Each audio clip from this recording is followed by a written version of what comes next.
The old Roman Catholic See of Caer-Glow has a long, complicated, but fascinating history.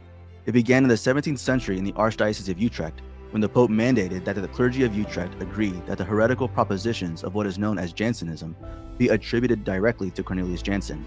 Acknowledging the propositions to be heretical, the clergy of Utrecht did not agree that the propositions could be found in Jansen's book Augustinus, and were thus deprived of a bishop for approximately 15 years.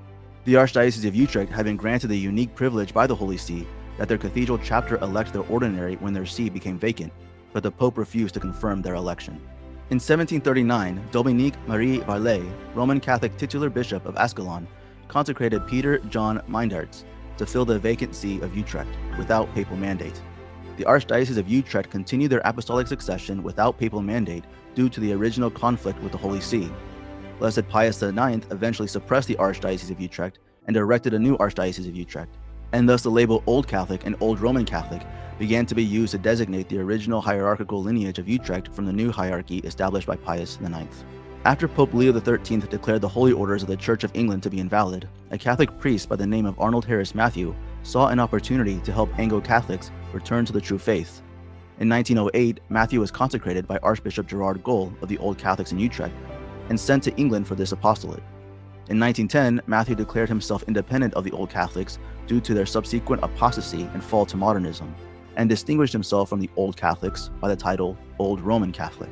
In 1912, Matthew consecrated a German prince living in the United Kingdom, Rudolf de Landes Verges, who was exiled to Canada by the British Crown during World War I, bringing the Old Roman Catholics to the Americas.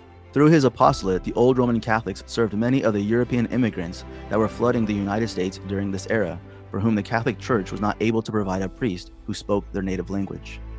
By the middle of the 20th century, during the reign of Pope Pius XII, the intellectual climate had changed, and there was no longer any demand by the Holy See for unreasoned condemnations of third parties, such as Cornelius Jansen.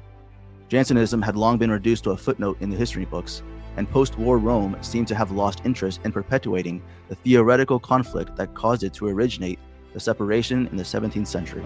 Seemingly having lost its reason for existence, the Old Roman Catholic hierarchy determined that no new priests would be ordained and no bishops would be consecrated, on the assumption that Roman priests and bishops provide for the spiritual needs of all the faithful. At their beginnings, the pontificate of Pope John XXIII and the Second Vatican Council were viewed as favorable signs.